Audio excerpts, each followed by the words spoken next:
Greetings, and welcome to SpinalTap Horror. Here at the asylum, we're dedicated to bringing you the most hair-raising tales that send shivers down your spine.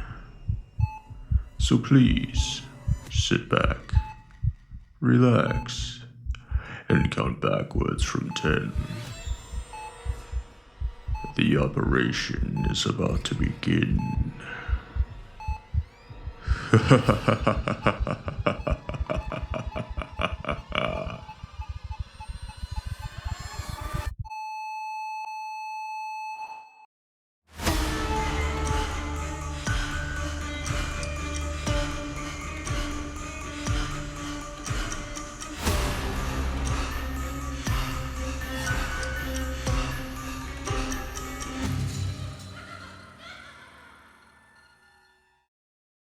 Welcome back, listeners. How are we feeling after our last session? Now, the staff is telling me you've been experiencing some sort of cognitive dissonance. You've stated that you're fighting your inner demons. Is that right? Well, tonight I have 3 doses that will hopefully help you resolve this inner conflict of yours. Our first story is written by The Last Something, and it's a tale about a man who is down on his luck in life when he is given a once-in-a-lifetime deal by a mysterious salesman. I present to you A Devil at the Door.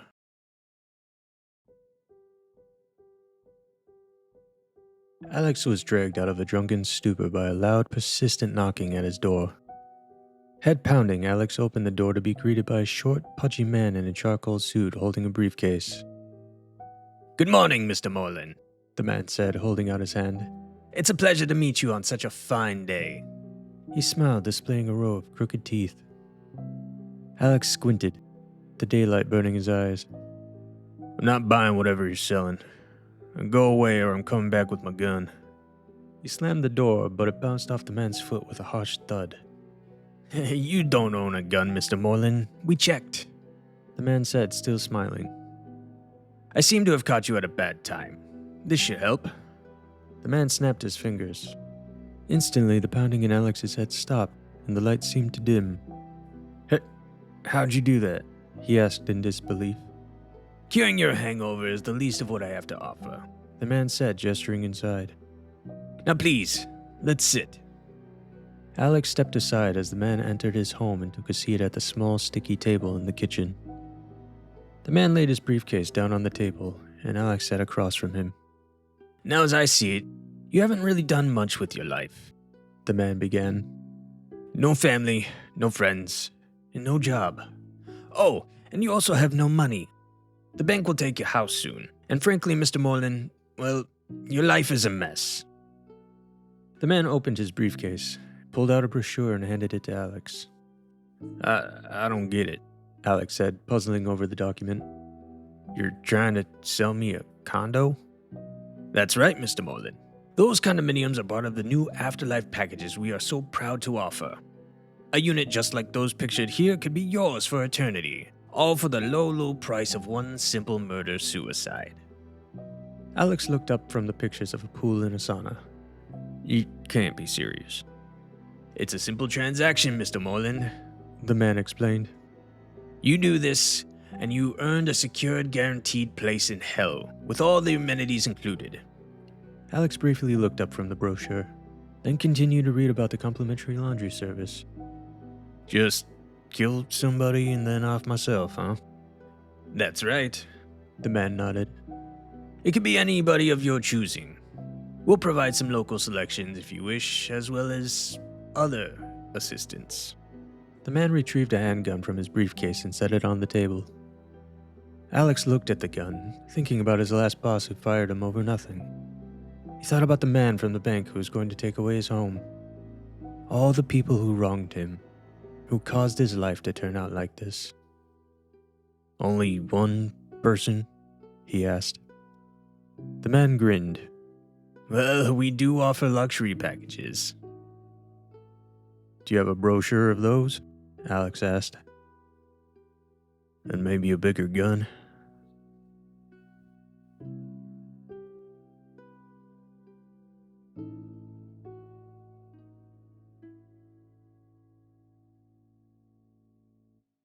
Now, it seems that Alex found a deal that was too good to resist.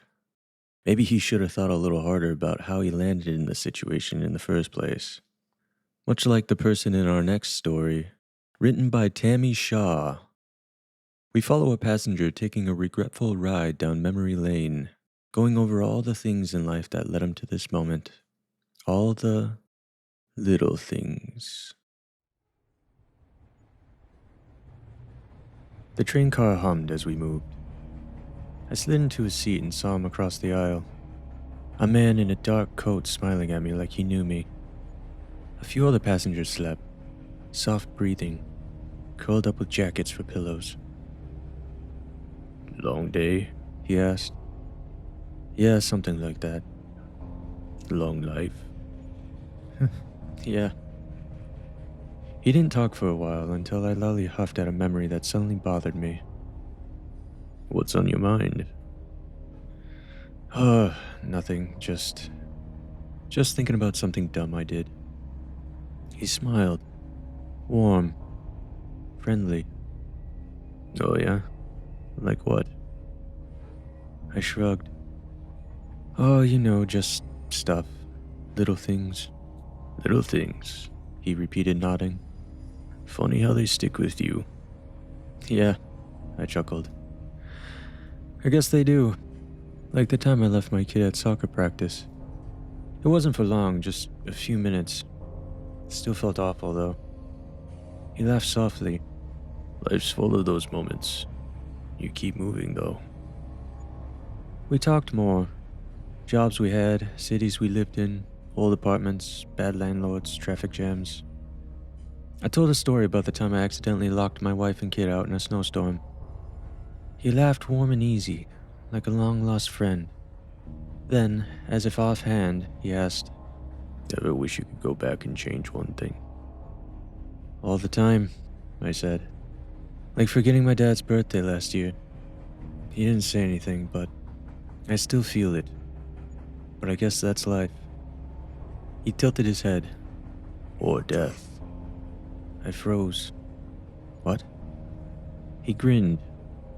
"The train makes all stops. Everyone gets theirs eventually." I chuckled nervously. I hope mine's nothing major. Life's lessons and all that. "Some are ordinary," he said, nodding at the sleeping passengers.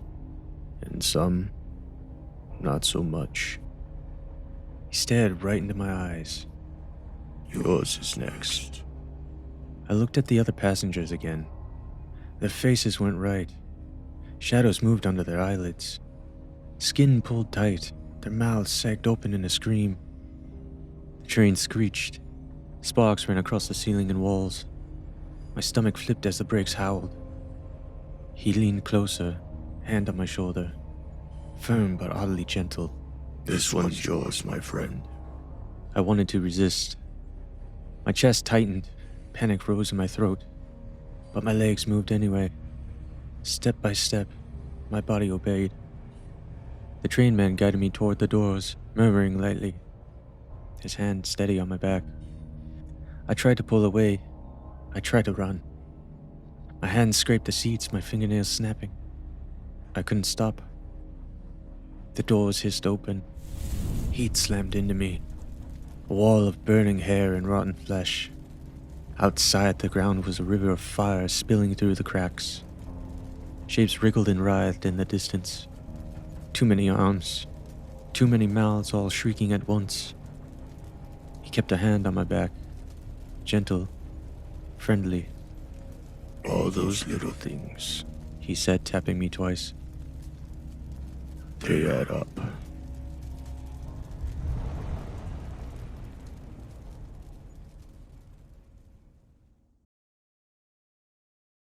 Hopefully that lovely little story gave you some peace of mind.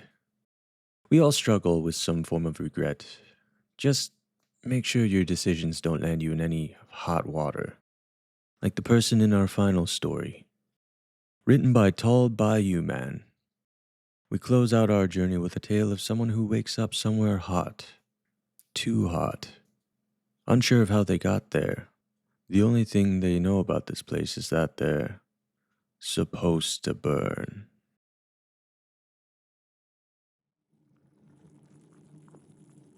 I awake in a hot, thick fluid. It's boiling. It's hot. My vision is blurred. I try to wipe my eyes, but only smear something across them. As I look down, an eyeball is floating atop the thick liquid. Wait. I can't see out of my right eye. What's happening? I reach to touch my face, but the liquid is getting hotter. When I lift my hand, I have no fingers. My hand is missing skin. I see the bone in my wrist. My entire body is engulfed in this liquid. I try and swim out, but every stroke melts away my flesh. My skin and blood begins to fry. I try to speak. Wait, I have no tongue. Panic sets in. I'm gonna die, and I don't know why. Out of nowhere, a long spoon swirls the liquid around me. Whoever is spinning it gathers some liquid and dumps it on my head. I feel my hair as it falls from my blistering scalp. I reach out and try to escape the fluid. The spoon pushes me back in. As my life begins to fade, I hear a woman's voice. Angelic, but not quite. In a devious tone, she tells me, "Your pain is delicious. You must suffer so that we may live. And don't worry, in this place, you're supposed to burn."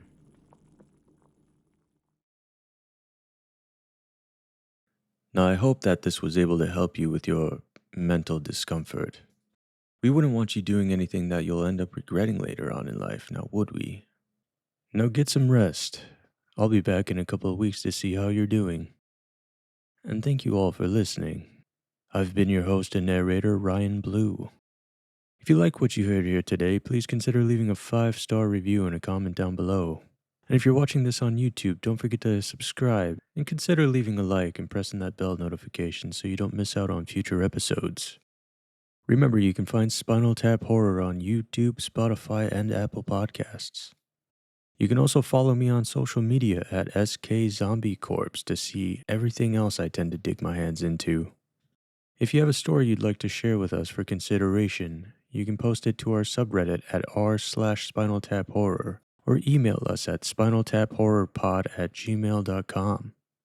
All stories in tonight's episodes were adapted and performed with the written consent of the story's authors.